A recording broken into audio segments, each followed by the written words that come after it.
With me today is a person on whom there is a lot of national focus. सारी देश की निगाहें इन पर हैं और फोकस है महाराष्ट्र। और बोला जा रहा है कि इस बार देवेंद्र फडणवीस कठिनाई में है, मुश्किल में है। कॉन्फिडेंट तो थे, सबको ले आए एक साथ, एनसीपी को तोड़ दी, शिवसेना टूट गई, बहुत बड़ी कोalition बन गई, मगर डिलीवर नहीं कर पाएंगे जितने सीट्स जिसकी उम्मीद थी। पिछली बार 41 out of 48 seats were with them. This time Fadnavis is facing difficult times and rough weather. बहुत बहुत धन्यवाद फडणवीस जी हमारे साथ रिपब्लिक नेटवर्क से जुड़ने के लिए। पहले तो बहुत बहुत धन्यवाद, थैंक यू वेरी मच। पहला सवाल फडणवीस जी कि आपने कहा था बहुत कॉन्फिडेंट है to win 41 out of 48 seats. अभी अलग अलग टाइप के एनालिसिस हो रही है। Some people are saying that Fadnavis will be lucky to get 30 seats. Some people are saying कि मोदी के नाम पर महाराष्ट्र में सिचुएशन बिगड़ चुकी है। नरेंद्र मोदी जी इतना कैंपेनिंग कर रहे हैं क्योंकि वो भी जानते हैं कि महाराष्ट्र में स्थिति अच्छी नहीं है। तीसरी बात यह है, मैं सारे आपके सामने मुद्दे उठा रहा हूं कि सिंपैथी फैक्टर है शरद पवार और उद्धव ठाकरे के लिए, क्योंकि आपने इतनी निर्ममता के साथ उनको तोड़ दी, with such brutality you broke them, कि लोग कह रहे हैं ये तो बुरा हो गया। तो Fadnavis ji, what is your expectation this time? Whole national narrative focus is Maharashtra once again because people feel BJP cannot get 41 seats this time. देखिए, लोग कुछ भी कहे, पॉलिटिकल पंडित्स कुछ भी कहे, महाराष्ट्र ने लगातार दिखाया है कि महाराष्ट्र मोदी जी के साथ ही जाता है। और मैं आपको वापस कह रहा हूँ, ये सारे पॉलिटिकल पंडित्स को हम झूठा ठहराएंगे। और महाराष्ट्र में हमने जो परफॉर्मेंस 14 में दिया, हमने जो परफॉर्मेंस 19 में दिया, उस परफॉर्मेंस को हम रिपीट करने जा रहे हैं और 40+ हम लोग सीटें लेकर जाएंगे। 40+ सीटें आप कह रहे हैं। 2019 में मुंबई में 6 में से 3 सीट्स आपकी थी और शिवसेना को दूसरे अलग जो बाकी 3 सीट से उन्हें मिली थी। 2019 में बीजेपी को 27.8 यानी कि करीब 28% वोट शेयर मिली थी, मगर जो शिवसेना थी, जो अभी उद्धव की शिवसेना थी, उनको 23.5% मिला था, एनसीपी को 15.7। तो ये तो नंबर्स है ना, ये नंबर्स तो आप डिनाई नहीं कर सकते। ये 23% से 5% तो होने वाले नहीं है। आपकी क्या उम्मीद है वोट शेयर के, in terms of vote share? देखिए, पहली बात तो यह है कि पॉलिटिक्स में 1+1 2 भी होता है, 1+1 11 भी होता है, 1+1 0 भी होता है। तो इसलिए पुराने परसेंटेज पर जाने की आवश्यकता नहीं है।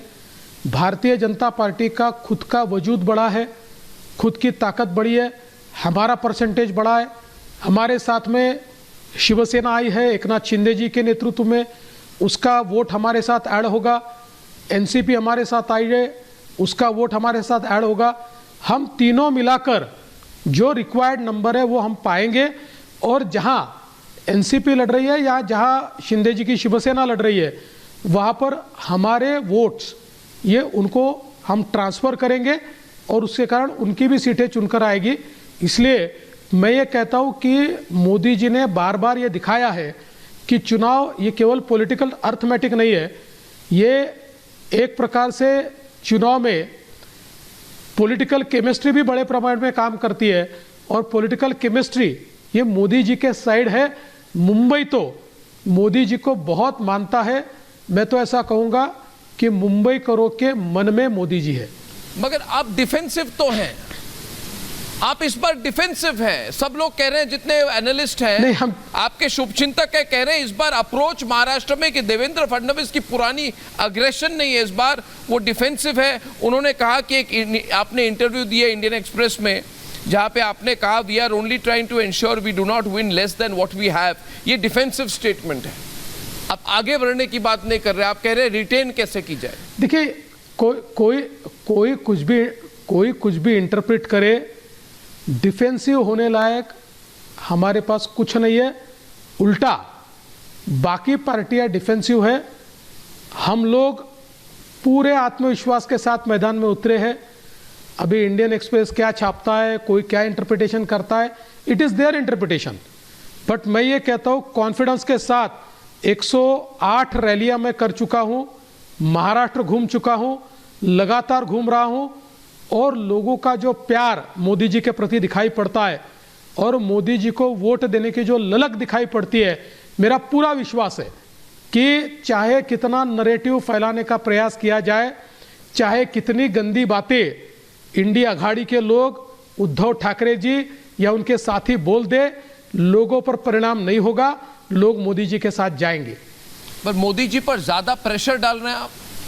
छगन भुजबल कहते हैं Maharashtra is not a cake walk for BJP, पर पीपल विल चूज मोदी, यानी कि पूरा प्रेशर क्या मोदी जी पर है? क्या ये सही बात है? क्या ये अच्छी बात है? सारा प्रेशर और एक्सपेक्टेशन सिर्फ नरेंद्र मोदी पर? देखिए, सवाल ये है कि मोदी जी हमारे नेता है, लोग मोदी जी के नाम पर वोट दे रहे हैं, लोग मोदी जी के काम पर वोट दे रहे हैं, लोग मोदी जी के ट्रैक रिकॉर्ड पर वोट दे रहे हैं, लोग मोदी जी हमारा भविष्य संवार रहे हैं इस आधार पर वोट दे रहे। तो ऐसे समय निश्चित रूप से मोदी जी ये फोकल पॉइंट तो होंगे ही। और जहाँ तक मोदी जी का सवाल है, मैं आपको बताना चाहता हूँ कि पिछले जो चुनाव हुए, महाराष्ट्र में 4 चरण में चुनाव थे, 2 चरणों के बीच केवल 3-3 दिन का समय था। इस बार 5 चरणों का चुनाव है। With me today is a person on whom there is a lot of national focus. सारी देश की निगाहें इन पर हैं और फोकस है महाराष्ट्र। और बोला जा रहा है कि इस बार देवेंद्र फडणवीस कठिनाई में है, मुश्किल में है। कॉन्फिडेंट तो थे, सबको ले आए एक साथ, एनसीपी को तोड़ दी, शिवसेना टूट गई, बहुत बड़ी कोalition बन गई, मगर डिलीवर नहीं कर पाएंगे जितने सीट्स जिसकी उम्मीद थी। पिछली बार 41 out of 48 seats were with them. This time Fadnavis is facing difficult times and rough weather. बहुत बहुत धन्यवाद फडणवीस जी हमारे साथ रिपब्लिक नेटवर्क से जुड़ने के लिए। पहले तो बहुत बहुत धन्यवाद, थैंक यू वेरी मच। पहला सवाल फडणवीस जी कि आपने कहा था बहुत कॉन्फिडेंट है to win 41 out of 48 seats. अभी अलग अलग टाइप के एनालिसिस हो रही है। Some people are saying that Fadnavis will be lucky to get 30 seats. Some people are saying कि मोदी के नाम पर महाराष्ट्र में सिचुएशन बिगड़ चुकी है। नरेंद्र मोदी जी इतना कैंपेनिंग कर रहे हैं क्योंकि वो भी जानते हैं कि महाराष्ट्र में स्थिति अच्छी नहीं है। तीसरी बात यह है, मैं सारे आपके सामने मुद्दे उठा रहा हूं कि सिंपैथी फैक्टर है शरद पवार और उद्धव ठाकरे के लिए, क्योंकि आपने इतनी निर्ममता के साथ उनको तोड़ दी, with such brutality you broke them, कि लोग कह रहे हैं ये तो बुरा हो गया।